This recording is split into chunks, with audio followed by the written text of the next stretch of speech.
Untuk mengangkat bagaimana pemimpin perempuan, bagaimana anggota legislatif perempuan, branding yang menjalankan integritas yang dimiliki untuk kepemimpinan kepala desa yang dijabat oleh perempuan. Nah, itu juga kurang. Sekarang berpotensi juga adalah di pedesaan atau kelurahan yang sebagai masyarakat terdepan.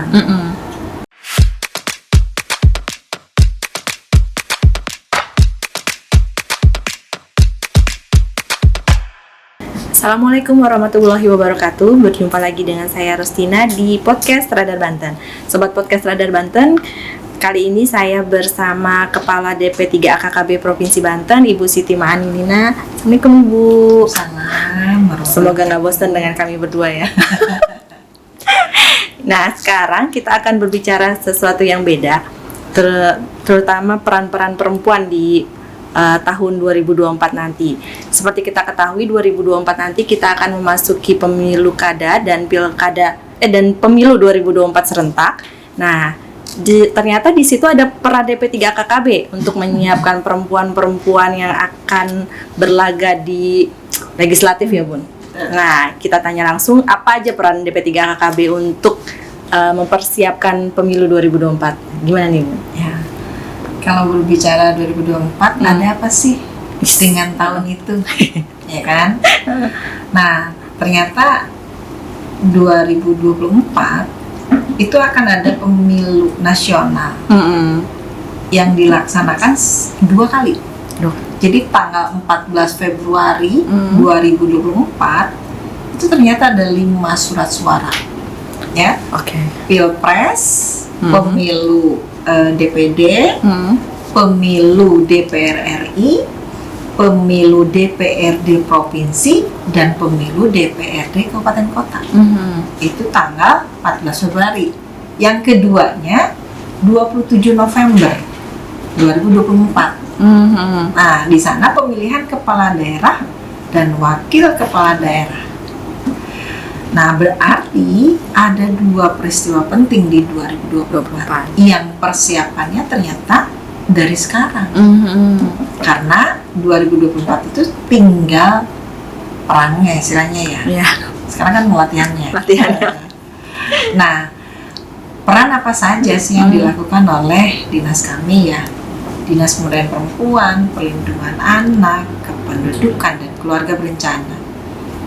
Satu sisi untuk urusan perempuan itu adalah keterkaitan dengan 30% memiliki kuota perempuan di parlemen.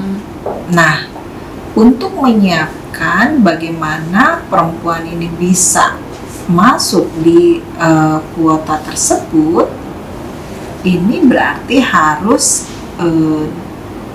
menyiapkan bagaimana perempuan-perempuan ini nanti bisa mengisi. Karena per periode 5 tahun ini untuk Banten belum bisa mencapai 30%. Masih di bawah sih. Masih di bawah. Nah, sekarang bagaimana? Minimal tetap lah. Sekarang di angka berapa persen, teman? Di sekitar 20-an. 18, 20. Nah, ini secara keseluruhan ya. Kemarin juga ada fluktuatif. Pada saat provinsi ada yang berkurang, kabupaten kota ada yang nambah. Nah, itu penyebabnya apa? Apa perempuan kurang bisa bersaing atau seperti apa tuh, Mbak? Nah, ini permasalahannya berarti kan. Sekarang bertanya, sejauh mana sih keberadaan perempuan ini diperlukan di dalam parlemen? Nah, itu kembali lagi. Jadi saya lebih kepada peningkatan kualitas perempuan itu sendiri yang dibangun. Jadi dia harus bisa menilai dirinya sendiri. Saya sih sudah bisa untuk dipilih di perwakilan parlemen. Nah, apa yang dia miliki, mulai dari keterampilan, bagaimana dia bisa berbicara di hadapan umum, bagaimana dia bisa memiliki kepercayaan diri, dan juga bagaimana dia bisa mengatur ritme kehidupan sehari-hari antara keluarga dan kegiatannya. Nah, ini yang harus diberikan pengetahuan, keterampilan kepada mereka, sehingga kami bekerja sama dengan KPPI, atau Kaukus Parlemen Perempuan untuk bagaimana menjaring terkait dengan pemilih pemula ataupun para perempuan yang memang nanti menjadi kader perempuan yang akan masuk di perwakilan parlemen itu sendiri. Ya. Karena pada saat kita bersaing dengan laki-laki, nah itu perlu kekuatannya sendiri. Yeah. Kelebihan kita kan ulet. Kelebihannya juga bagaimana dia bisa multi talenta. Nah itu harusnya juga diterapkan di sini.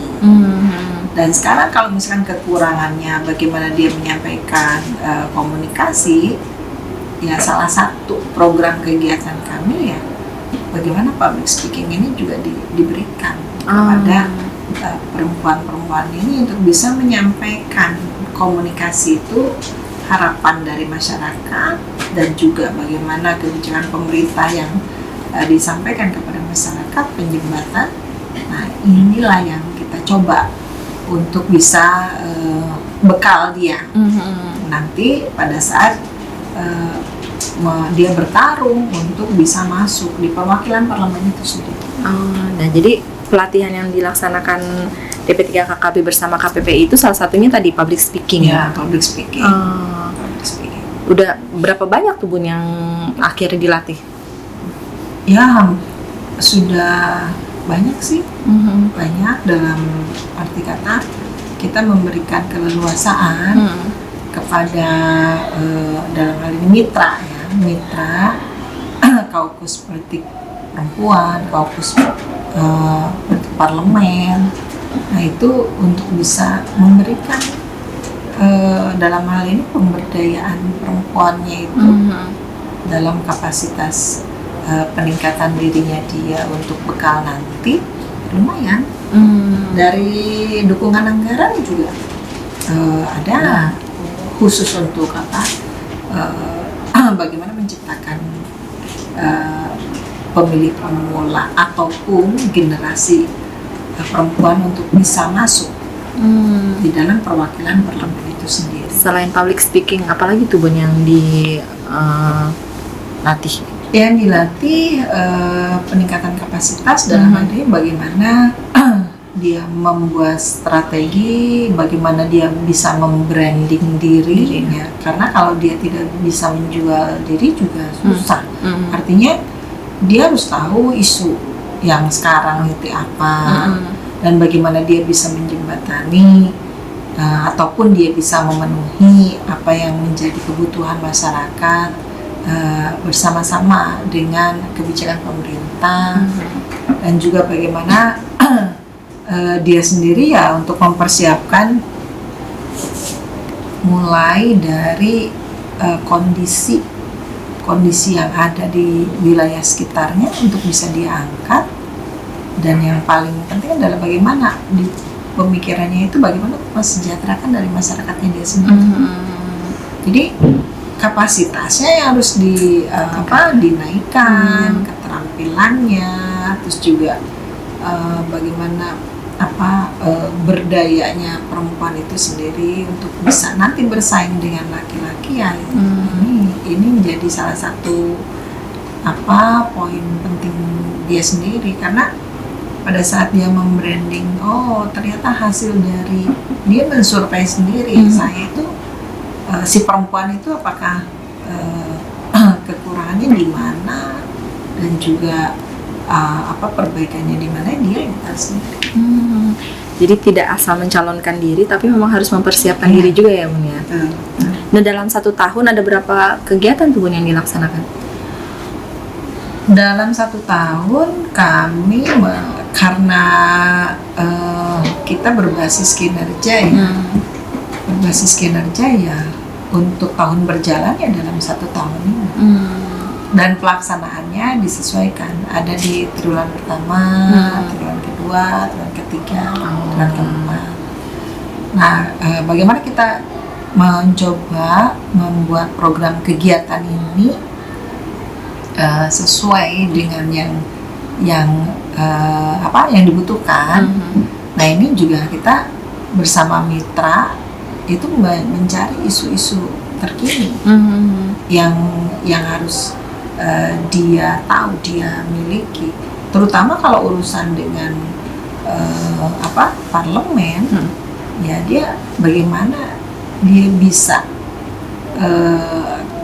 peluang itu dalam hal ini bagaimana kebijakan pemerintah, bagaimana kondisi masyarakat, bagaimana mitra dari dunia usahanya itu ya bisa dikolaborasikan sehingga dia kepiawaian sendiri, dia bisa menyiapkan diri sendiri.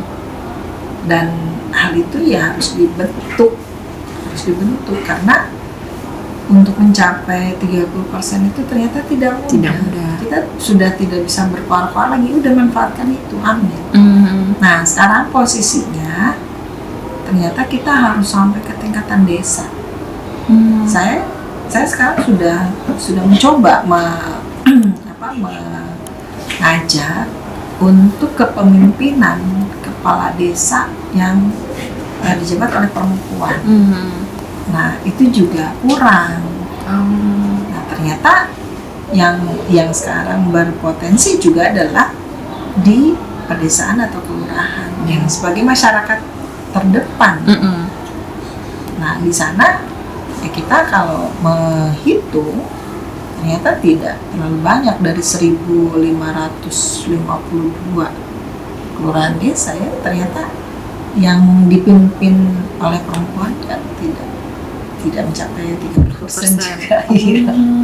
Jadi ya ternyata banyak yang harus kita coba untuk porsi-porsi ini yang bisa masuk di sana. Padahal kalau dengan adanya keterwakilan perempuan di parlemen bisa membawa suara-suara perempuan juga ya? Ya, suara perempuan ini ternyata ya diperlukan karena selain dia sebagai penerima manfaat pembangunan, ya dia juga sebagai pelaku pembangunan itu sendiri.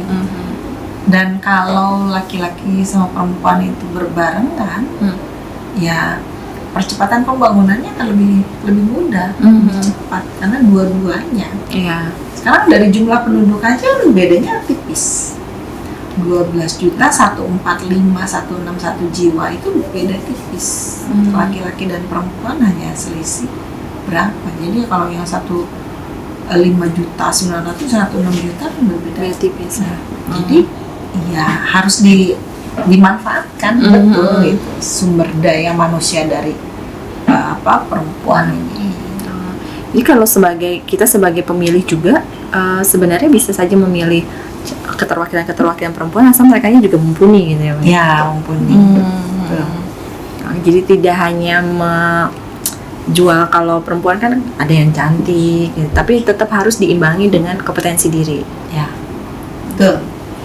Siap. Dan ya bagaimana peningkatan sebetulnya pengetahuan itu menjadi salah satu penting juga. Dan pengetahuan itu bisa diperoleh di mana saja. Kalau kita terbiasa mencari pengetahuan, terbiasa kita mencari ilmu di mana saja, itu nanti akan menjadi budaya. Kalau sudah menjadi budaya, menjadi perilaku, habit, nah nanti pada saat kita melakukan aksi itu juga cepat.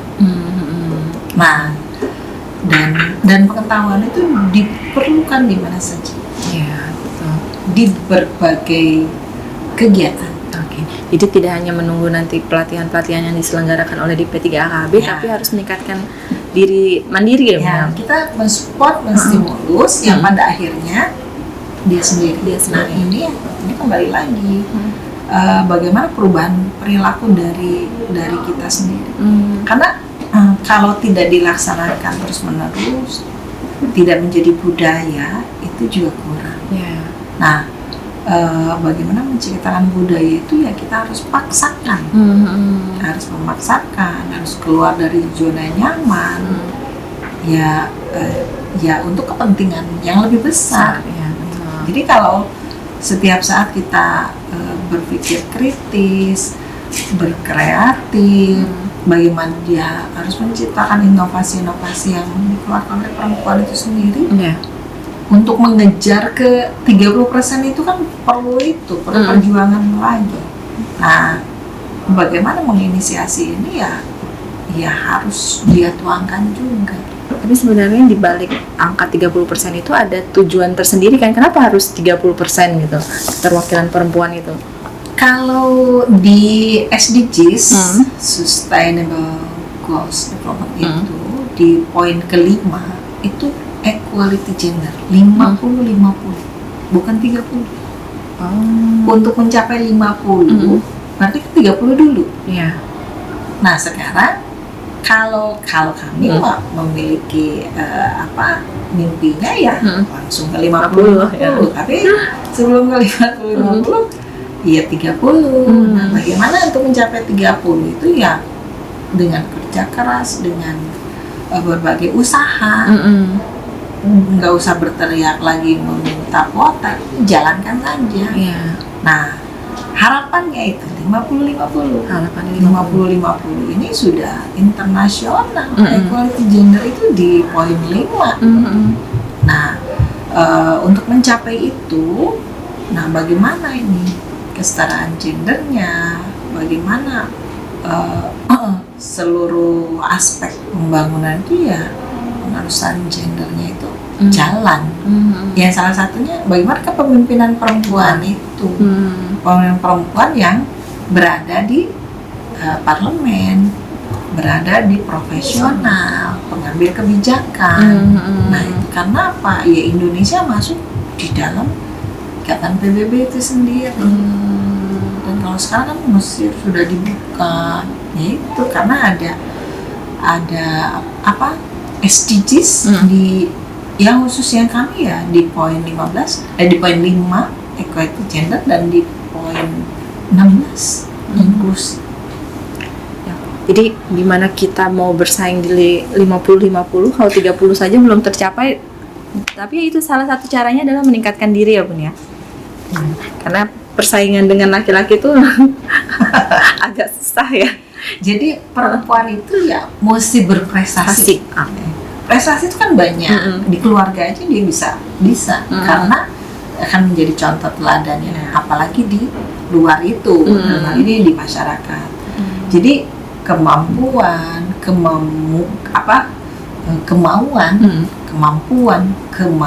perempuan ya dari yang asalnya dia mengurus keluarga, dia akan lebih besar lagi mengurus publik. Nah, juga dia bagaimana menjalankan pelayanan secara primanya. Nah, itu juga akan berpengaruh. Jadi ini salah satu terkait dengan partisipasi aktif dari perempuan itu sendiri, yang akhirnya pada saat 30% tercapai, 50% tercapai, saya yakin kesejahteraan seluruh total masyarakat itu ya segera tercapai. Nah kalau sebagai pemilih nih Bun, kita sebagai perempuan gitu harus memilih juga kah perempuan di legislatif atau gimana? Nah untuk mengangkat bagaimana pemimpin perempuan, bagaimana anggota legislatif perempuan, ya kembali lagi branding yang dijalankan, integritas yang dimiliki, dan juga bagaimana dia bisa bersama-sama ya dalam hal ini gender bersama-sama dengan laki-laki ya untuk memasuki dari sebuah perhelatan yang nantinya percepatan pembangunan. Jadi tersirat dan tersuratnya ya itu bisa dimanfaatkan. Bahwa posisi perempuan saat ini menjadi bagian kesempatan di dalam 30% atau bahkan kami di 50%. Karena bagaimanapun juga pengaruh sama gender ataupun equality gender ini ya akan berpengaruh tidak hanya di lingkup yang paling dasar, tapi bahkan juga di internasional. Sekarang kan sudah ada di desa itu SDGs-nya bahkan 18 dari SDGs desa. Nah, sekarang bagaimana kita mulai dari desa itu sendiri sampai tingkatan provinsi untuk ya seluruh perempuan, ya dimulai dari bagaimana dia berproduktif saja, mempunyai hasil produk itu kan bermacam-macam. Dimulai dari yang kecil saja dulu. Dimulai dari Bismillah, dimulai dari sekarang. Sekarang latihan dulu ya. Sekarang latihan. Iya, kalau tidak dimulai dari hal kecil, dimulai dari sekarang ya mau kapan lagi? Sebentar lagi 2024 nggak terasa. Dan sebenarnya DP3KKB sudah punya program yang sangat baik dengan melakukan pemberian stimulus terhadap perempuan-perempuan, calon-calon pemimpin perempuan. Gitu. Cuman nggak bisa sendiri. Nggak bisa. Nah sekarang dengan media itu kontribusinya kan juga tinggi. Bagaimana mengedukasi, termasuk juga partisipasi masyarakatnya, lembaga-lembaga masyarakatnya, dan juga peran dari dunia usaha swasta ini juga penting. Jadi kolaborasi ini kunci, karena kalau tidak dilaksanakan, kalau hanya satu-satu parsial kekuatannya nggak besar. Tapi kalau bersama-sama, bagaimana pentingnya peran dari perempuan dalam hal ini sesuai dengan perannya ya itu bisa artinya bisa termanfaatkan dengan baik, dan pencapaian kesejahteraan juga bisa. Nah, Bunda ada juga ini ngomongin kesetaraan gender, perempuan harus 50% lah. Nah, ini sebenarnya egois nggak sih perempuan tuh, Bun? Nih, kenapa perempuan tuh harus diposisikan, dia kan sebagai pelaku pembangunan juga. Kenapa dia sekarang posisinya harus sangat diperhatikan gitu? Ya. Sekarang gini, dari aspek pendidikan itu gapnya ada kan? Gapnya ada. Posisi perempuan itu pendidikan berada di mana sekarang? Kalau di lulusan SMP, ya dia dengan serta-merta melakukan pembelajaran melalui paket dong, informal sampai tingkatan SMA, bahkan mungkin perguruan tinggi. Itu dilihat lagi di faktanya, di datanya sekarang berada di mana sih ketimpangannya, ya kan? Terus kesehatan juga sama, kesehatan ibu itu berpengaruh, kesehatan anak itu berpengaruh. Nah, angka harapan hidup ternyata sekarang perempuan yang lebih tinggi dari laki-laki. Nah, sekarang perempuan itu lebih kuat tanpa laki-laki. Tapi kalau laki-laki, nah pasti selalu merindukan perempuan. Nah, ini ya perbedaan. Tadi kan pertanyaannya kenapa sih harus sama, harus bareng? Ibarat laki-laki itu tangan kanan, perempuan tangan kiri. Kan kebayang. Kalau burung sayap kanan dan sayap kiri. Kalau kita berjalan, kita mengambil memanfaatkan tangan. Kalau burung itu terbang. Kalau sayap kanan dan kiri kuat, terbangnya melesat kan? Berbeda dengan saya hanya salah satu. Itu hanya ibarat. Jadi itu bisa digambarkan seperti itu. Jadi mengapa pengurusan gender, terutama untuk equality gender, itu untuk 50-50 itu sebetulnya ya untuk mempercepat saja, mempermudah. Dan di keluarga itu udah ada hivorsi. Hivorsi itu pembagian laki-laki dan perempuan. Jadi kalau perempuannya misalkan lagi menyusuin, ya laki-laki nggak apa-apa sih cuci piring, gitu kan? Yeah. Jadi pembagiannya ada pada saat perempuannya melakukan apa ya laki-lakinya juga membantu. Nah sekarang coba lihat ke ekonomi, misalkan taruhlah di dalam pelatihan lele. Sekarang pembagian laki-laki dan perempuannya di mana? Lele. Pada saat di ternak itu laki-laki atau perempuan? Misalkan toh laki-laki. Oke.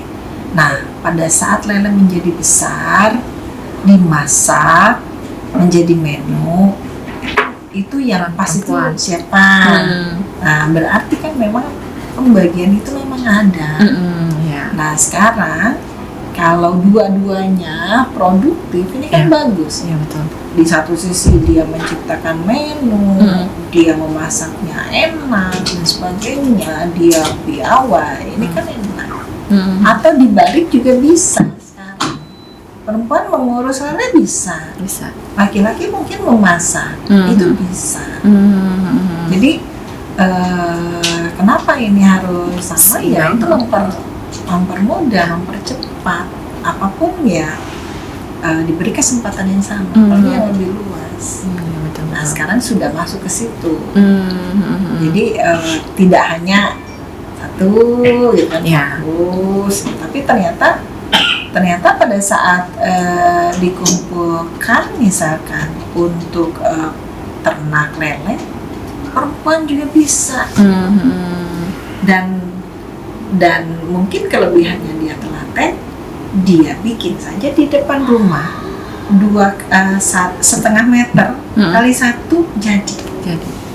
Ya, betul. Karena implementasinya ada. Teman-teman yang di Sijelita itu ada depan rumahnya. Ini kami kalau nggak gini susah. Dia tanam di depan itu sayuran. Kreatif jadi kreatif. Nah ini ternyata ya bisa. Jadi peran laki-laki dan perempuan di sini ya sama, itu ya untuk percepat tujuan gitu ya, tujuan pembangunan kesejahteraan masyarakat itu. Oke, siap. Jadi melalui perannya masing-masing. Jadi kenapa perempuan dan laki-laki itu harus imbang supaya tujuan pembangunan negara ini bisa tercapai lebih cepat. Ngobrolnya jadi kemana-mana. Ilustrasikan banyak. Jadi sebenarnya bukan perempuan itu egois ya Bun, ya pengen disejajarkan dengan laki-laki, tapi memang supaya seimbang. Tapi memang ada kodrat yang tidak bisa. Jadi kalau perempuan itu pasti hamil, melahirkan beda dengan laki-laki. Nah itu memang kodratnya. Tapi untuk di luar itu kan bisa sama-sama. Oke, jadi kalau balik lagi ke menghadapi pemilu dan pemilu kada 2024, perempuan-perempuan di luar sana yang ingin bertarung nanti harus mempersiapkan diri supaya bisa dipilih oleh masyarakat Indonesia dan masyarakat Banten. Gitu kira-kira ya Bun ya. Oke, siap. Demikianlah bincang-bincang kita dengan Ibu Siti Ma'anina, Kepala DP3 AKKB Provinsi Banten. Semoga bisa bermanfaat untuk sobat podcast Radar Banten. Kami undur diri. Assalamualaikum warahmatullahi wabarakatuh. Salam.